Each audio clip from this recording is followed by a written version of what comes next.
Hello student, मैं तुम्हारी Hindi teacher अर्चना राय। आज व्याकरण से पाठ 11 कारक के संबंध में समझाने जा रही हूँ। तो सबसे पहले देखा जाए कि कारक किसे कहते हैं।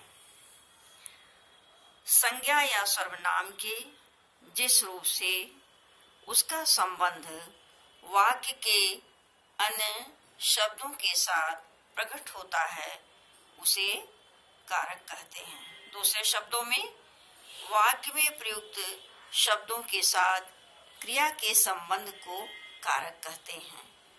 वाक्य में प्रयुक्त शब्दों के साथ क्रिया के संबंध को कारक कहते हैं। अब हम आगे देखेंगे बच्चों कि कारक के कितने भेद हैं। कारक के भेद, कारक के 8 भेद हैं जो इस प्रकार हैं। कर्ता, कर्म, करण, संप्रदान, अपादान। उसकी विभक्तियां क्या है? विभक्तियों को ही परसर्ग कहा जाता है। कर्ता का परसर्ग यानी विभक्ति ने है। कर्म का को, करण से के द्वारा के साथ के कारण। संप्रदान का है को के लिए के निमित्त, अपादान से। अब एक एक करके हम देखते हैं सबको। देखो बच्चों, कर्ता कारक क्या है? क्रिया को करने वाला कर्ता कहलाता है। उसका परसर्ग चिन्ह ने है। वाक्य की क्रिया के साथ कौन प्रश्न लगाने पर जो उत्तर आए वह कर्ता कारक होता है। जैसे रमन कविता पढ़ता है। कौन कविता पढ़ता है? रमन। तो रमन कर्ता कारक हुआ। परसर्ग ने का क्रिया पर प्रभाव पड़ता है। आगे देखेंगे बेटा कर्म कारक। कर्म कारक क्या है? वाक्य में जिस संज्ञा या सर्वनाम पर क्रिया के व्यापार का फल पड़ता है वह कर्म कारक होता है। वाक्य में जिस संज्ञा सर्वनाम पर क्रिया के व्यापार का फल पड़ता है वह कर्म कारक होता है। जैसे और उसकी विभक्ति को है। जैसे पुलिस ने चोर को पकड़ा। पुलिस ने चोर को पकड़ा। तो जो को है, पुलिस ने किसको पकड़ा? चोर को। तो को जो है कर्म कारक का चिन्ह है और चोर कर्म कारक शब्द है। ठीक है। अब हम आगे देखते हैं।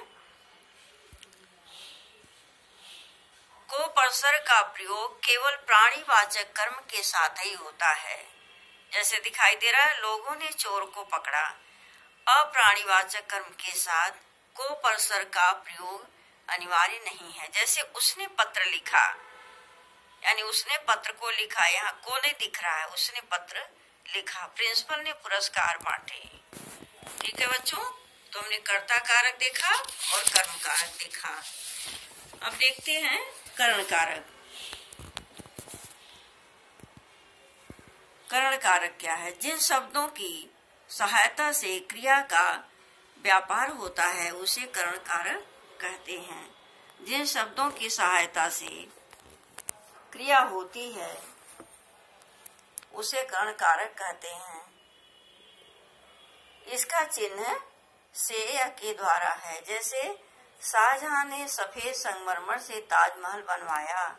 शाहजहां ने सफेद ताजमहल बनवाया। किससे? संगमरमर से। तो इसमें क्रिया कैसे हुई है? संगमरमर से। ताजमहल को बनवाया गया संगमरमर से। यात्री ने डंडे से सांप को हटा दिया। यात्री ने सांप को हटा दिया। किससे?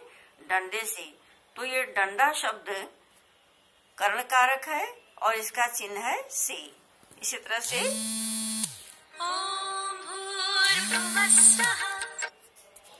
हम आगे देखते हैं। चौथा है संप्रदान कारक। ध्यान से देखो, जिसे कुछ दिया जाए या जिसके लिए कुछ किया जाए वह पद संप्रदान कारक में होता है। इसका परसर्ग के लिए के हेतु के वास्ते है। ठीक है बच्चों, जिसे कुछ दिया जाए, जिसके लिए कुछ किया जाए वह पद संप्रदान कारक में होता है। इसका परसर्ग के लिए के हेतु या के वास्ते है। जैसे माँ ने पंडित जी को खाना दिया। माँ ने खाना दिया किसको? पंडित जी को।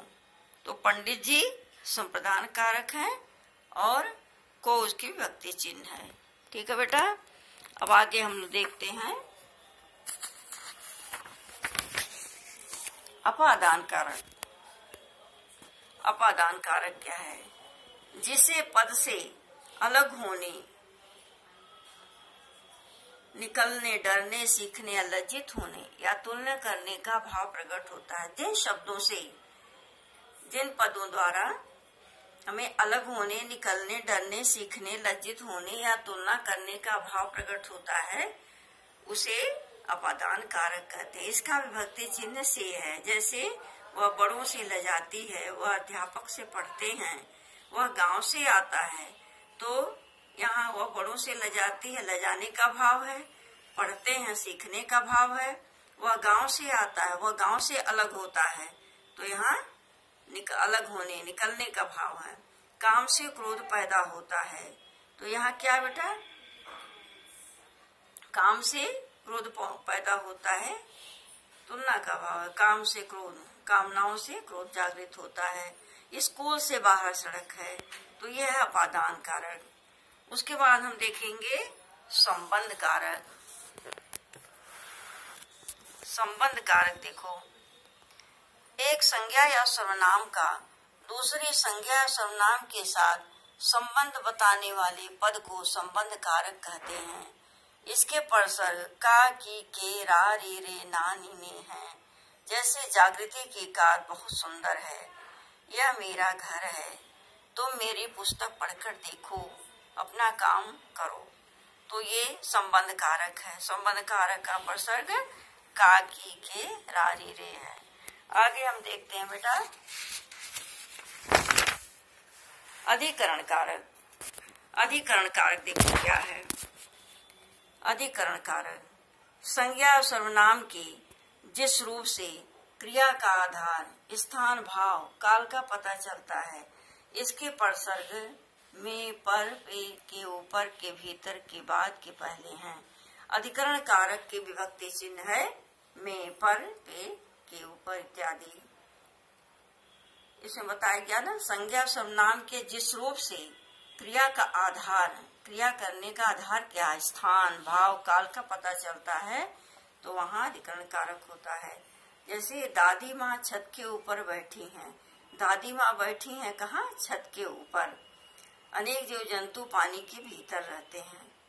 तुम्हें आज्ञा मानने पर मिठाई मिलेगी। रेलगाड़ी 2 घंटे में पहुंचेगी। तो पानी के भीतर शब्द जो है ये तुम्हारा हुआ अधिकरण। जीव जंतु कहाँ रहते हैं? पानी के भीतर। तुम्हें आज्ञा मानने पर मिठाई मिलेगी। तो यहाँ देख रहे हो, के ऊपर, के भीतर, पर, में, रेलगाड़ी 2 घंटे में पहुंचेगी।